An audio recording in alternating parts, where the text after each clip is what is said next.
Hello YouTube, and in this video we're going to be giving you my first impressions of the 1.14 Village and Pillage update. This video is going to be a little bit different than the ones beforehand since we're going to be doing a compilation of videos with narration here. The narration will make it easier for me to comment about the different aspects about the game here. So before we go into that, I would like to do a shout out to the YouTuber TKH for the Biome Finder video.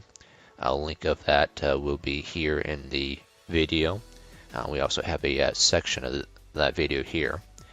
So essentially loading up this external website, it does, as long as you have your seed world number, you just plug that into the website and it will find the biomes within your map.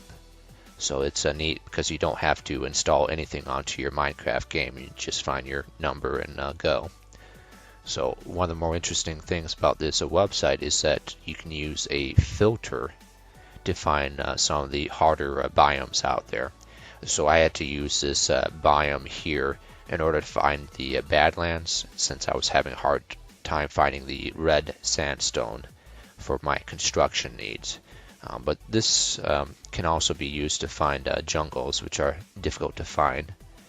So it's very important to use this tool because I do find that if you don't have access to specific biomes, there's specific blocks, there's specific mobs that does affect your gaming experience. So I do feel that you do need to have exposure to all these biomes because going through the maps, going through all those boring plains and savannas, it's just not appealing to me, and probably not to you.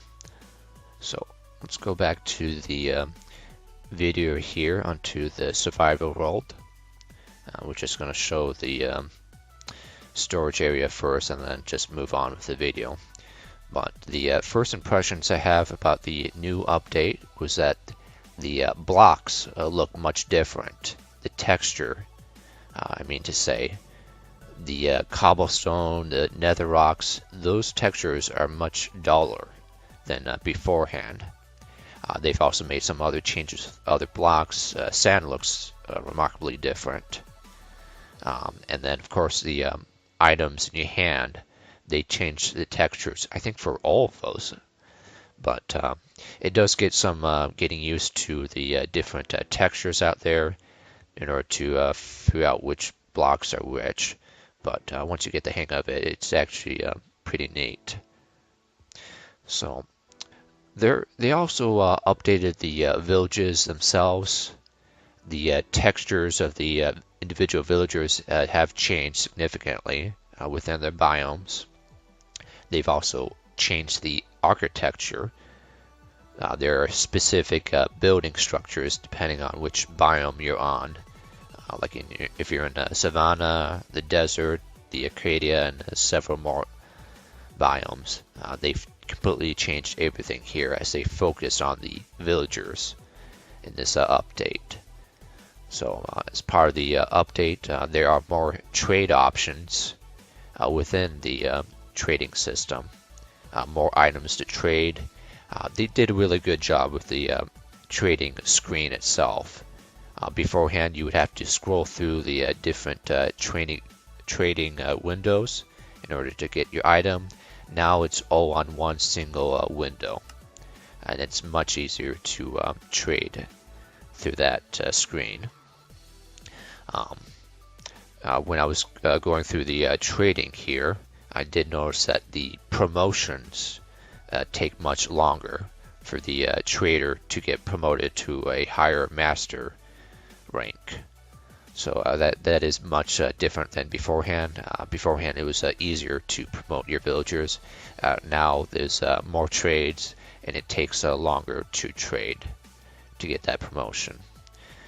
So overall, it's easier to find individual professionals beforehand. you would have to find that individual within the crowd. Now you just be able to find that individual by going to their specific job site block. We'll talk more about those job site blocks later on. So beforehand, when we had the city populations, there were a lot more nitwits, basically people who do nothing in your green robes. There are less nitwits.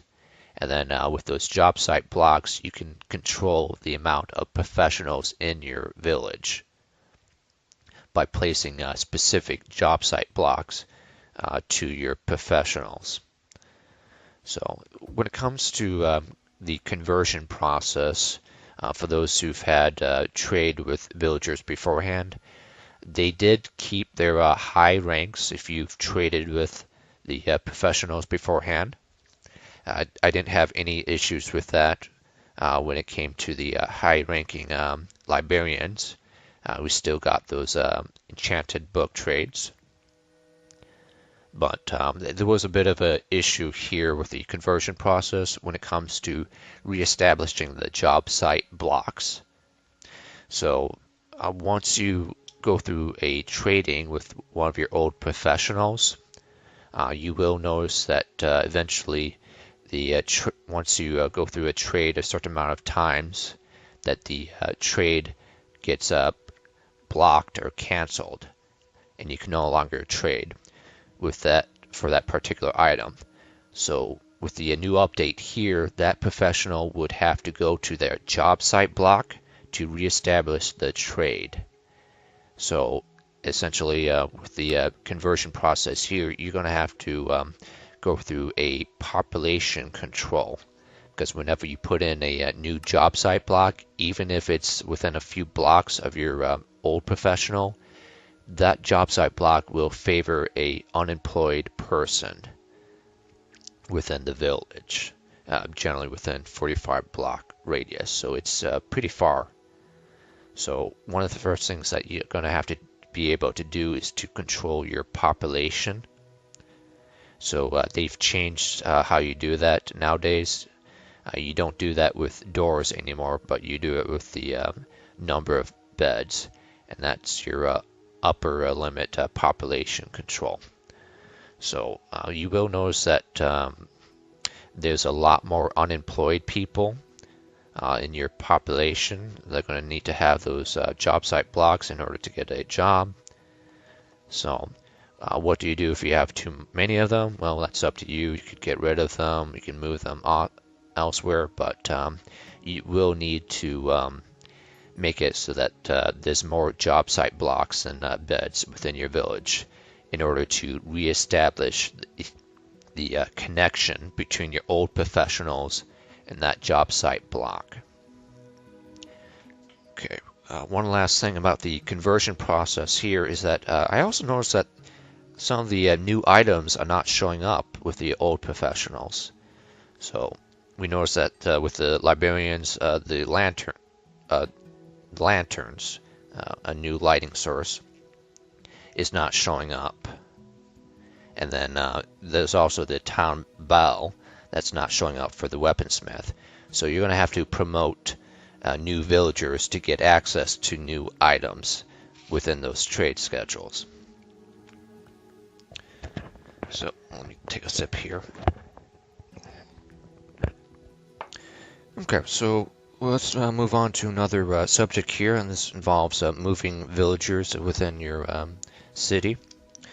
You will notice that there is more wandering of the villagers than beforehand, so you're going to want to have a city wall around your town or city. And then when you're going through construction in any point of the city, it's always annoying for the villagers to pop up in front of you whenever you're building. So what I do is that I just use a bucket of water to move those pesky villagers away from you. You can also use right, so the reason why you want to use water is that you don't want to hit them away from the job, from what you're doing. If you do hit them, then that's going to tick off the iron golems which will go after you. So the tip here, if the iron golems do go after you, just log off and log back onto the game. I don't know how well that works with multiplayer maps, but for single player maps, they will forget the offense. But regardless, you want to get out of the habit of hitting the villagers. If they do become a real pest, you can use lava buckets to get rid of them. You can also use that as a form of population control, since this will not trigger the iron golems' aggression towards you. So another thing about the villagers here is that they do emit a certain amount of noise pollution. So in your sound options, you're going to want to turn down or get rid of the friendly characters. You will also want to control the noise from your individual blocks, since villagers have been known for slamming and opening doors in your village. So just doing those two things will make it easier to deal with villagers in close proximity. So whenever you're moving villagers within your town, the fastest way to do that is with the boats. If you can get like a water tunnel underneath them, you go much faster. But to move those villagers safely from the boats, from point A to point B, what you would do is that you would use an axe, not a sword. And then you'd go to the front of the boat, hit shift, and hit the top of that boat, not the villager. Okay, so let's move on to the new job site blocks in the game. So several of these job site blocks are different, but there are overall 15 new professionals, including the nitwit, the green-robed villagers, and then the unemployed, which is just your regular brown villager. They don't do any trades at all. So going down the list, you got the blast furnace, which is really good if you want to quickly smelt your precious ores. That goes twice as fast with the same amount of energy. That profession is used by the armorer. And then the next one here is the butcher. That guy uses the smoker. Similar to blast furnace, you just cook your foods faster. The next one here is the cartographer table. That's a neat table. It gives you a preview screen of what your map would look like if you do try to manipulate that. That's used by cartographers. The next one is used by clerics. They use brewing stands, no changes there. The composter, that's a very simple and very good item. What you do is if you have like an excess of organic farming materials, like seeds, after you've fed all of your chickens, you just put that into the composter, and then it will produce a little bit of bone meal. So that's a very efficient means to reuse your products. Recycle, yeah. That guy is used by the farmer, and then the fisherman uses the barrel. It's just similar to a chest, except that you can put solid blocks on top of it. The fletching table does nothing for the player, but that's used by the fletcher. Leatherworker professional, that one uses cauldrons. No changes there, especially for the Java platform. The next one is the lectern for the librarian. With the lectern, you can view your books on top of a platform. You don't have to flip pages so much. It will remember which page you're on when you go to that stand. And that's used by the librarian. The next item here is the mason. They use the stone cutter, which in my opinion is the best new job site here. So what it does is that you put the stone or mineral in the slot, and then the screen will pop up several different options you can use. You can make it into a stone slab, stairs, as well as a wall. Not every stone and mineral will have those options, but this this stone cutter here will show you if you have that option. So that guy is used by the masonry. And then the next item is the loom. What that does is that it allows you to design patterns for your banners, so that you don't have to memorize those recipes. Next item here is a smithing table. That guy is the same thing as the fletching table. It does nothing for the player, but the toolsmith uses that guy. The last one is the grinding stone.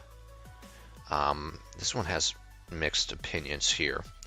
The grinding stone will disenchant any of your magical items, so you do not want to use that here for your high items, but for your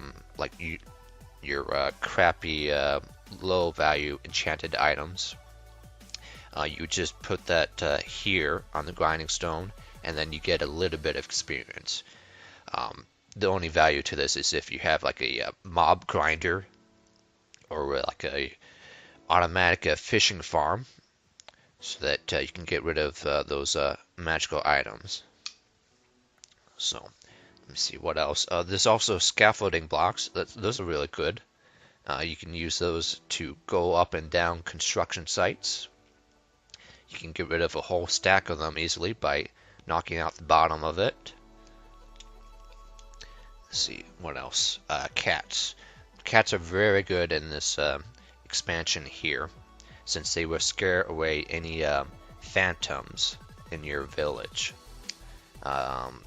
Cats spawn in the village, and now those annoying phantoms won't bother you within those villages.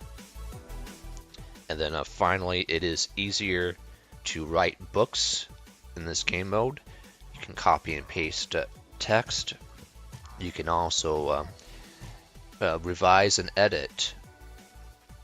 Beforehand you couldn't do that, and now the writing books is as easy as using your notepad.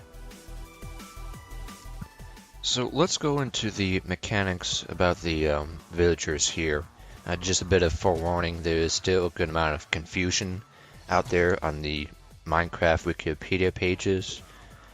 There's also some bad information out there, but what we've done here is that we've tested some of these mechanics on a creative world on the Java platform before we presented this information to you guys here. So essentially, when it comes to the new job site blocks, we did mention that it will favor the unemployed, generally within a 45 block distance away from that new job site. So whenever it comes to creating these job site blocks, or destroying the job site blocks, it does destroy the link between that block and the professional.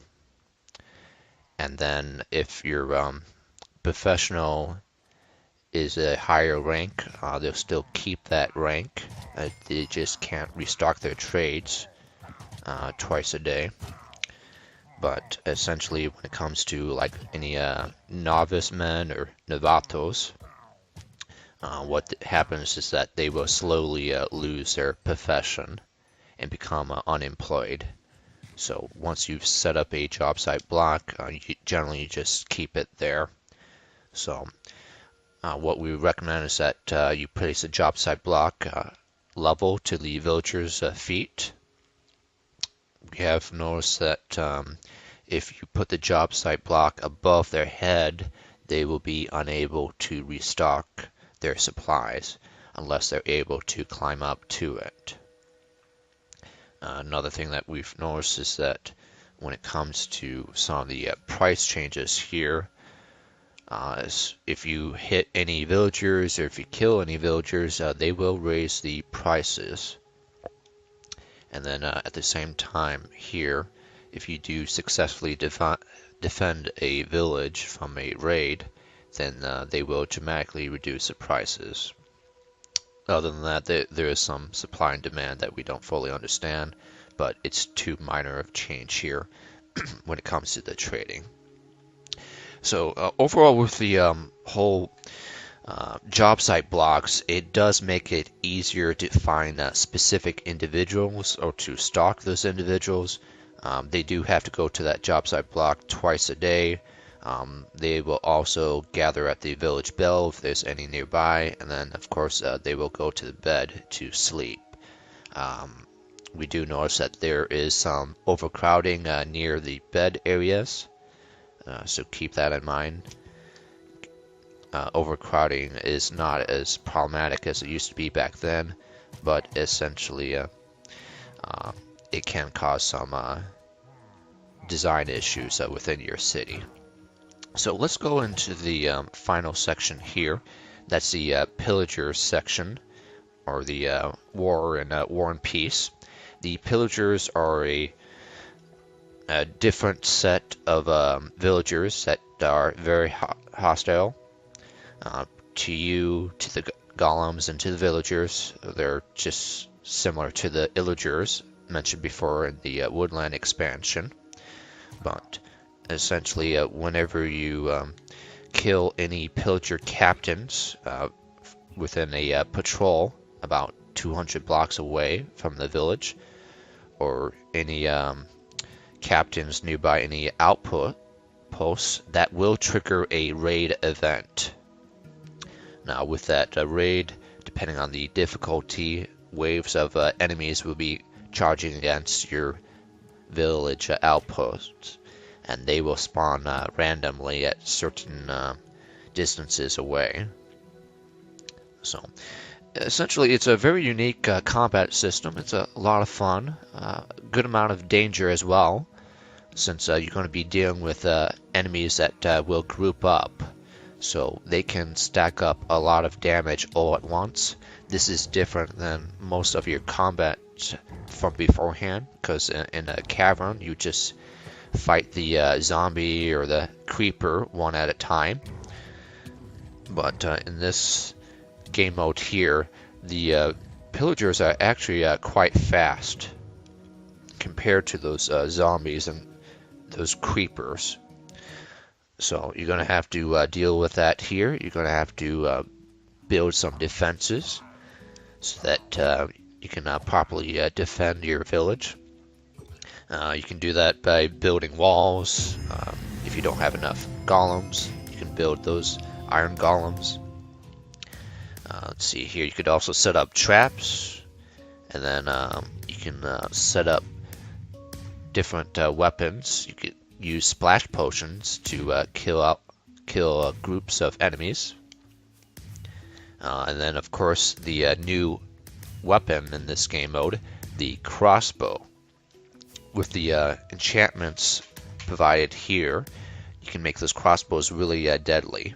They have a multi-shot option that allows you to shoot 3 arrows at the same time, kind of like a shotgun. They have a piercing that allows you to attack or to hit multiple opponents along a line. And then they have the quick charge, which allows you to reload your crossbow quickly. So essentially, when you do this event, if you want to do it, you do run the risk of killing some of your favored professionals, your favorite trade partners. There is also the risk of friendly fire. You don't want to shoot your own villagers or shoot the iron golems. So it's not exactly an economic advantage to do the raiding because of this friendly fire situation, but it is a lot of fun, and I would definitely recommend that you try it. You can do it in an easy mode, and then ramp up the difficulty from there. Just word of advice, I would highly recommend bringing in any beacons and pulling up the regeneration, as well as some of the other beacon powers. I would recommend the shield if you don't use that already. It's kind of gotten unpopular, but it does block a lot of incoming damage. But essentially, that's it for my commentary here. There's been a lot of new changes in this pillage update, but when we created the Minecraft city concept, we wanted to create an extensive trade network, which is now bigger right now, but before 1.14 it was a much smaller trade network. We wanted to do this trade specifically with librarians and their enchanted books.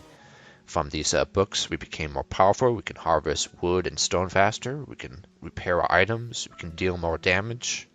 We can gather more valuable resources, and then we can survive more dangerous situations.